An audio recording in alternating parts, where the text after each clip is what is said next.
One of the #1 questions we get asked is, how do you stain wood? A lot of people are scared of it, but we're gonna show you how easy it actually is. Step 1, protect the manicure.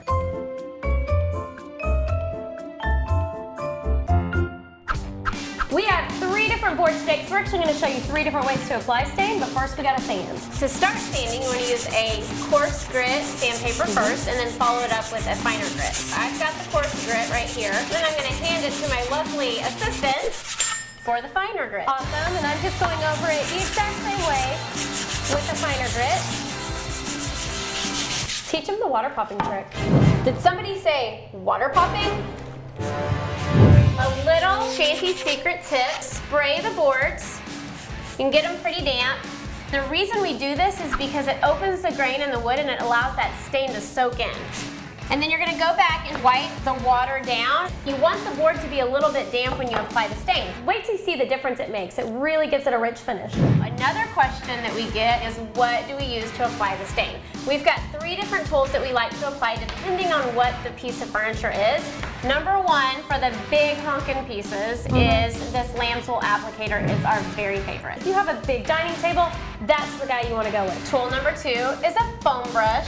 We like to do this for smaller crafty projects and pieces that have corners, like shelves.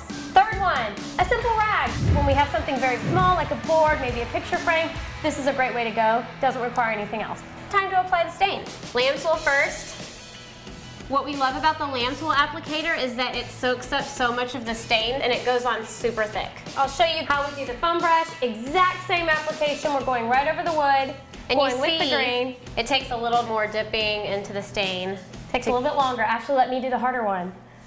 You know what? I'll let you do the honors on the last one then, Ash. And this one is wiping it away as you're applying it, so you're not going to have as much of the stain on the board. The brand of stain we use only requires 1 coat application. So after this stain is sat for just a few minutes, it's time to wipe it off. That's when you'll really get to see that grain pop through. And when you're wiping, you're also blending. If it feels tacky and sticky, you've waited too long. You want it to feel like it's still really wet. Another question we always get is, what kind of finish is on your pieces? The product we like to use is a polyurethane that's 3 coats in 1, non-yellowing. So it's a great time saver. And we are applying that with a bristle brush because you won't get bubbles. If you use a foam brush, you're gonna have bubbles on your finish. If you have bubbles in your polyurethane, when it dries, they're gonna pop and you're gonna have little uneven holes all over it. Bubbles are bad. When you put it on, it's gonna look like glue. You wanna put a really good thick coat of this on.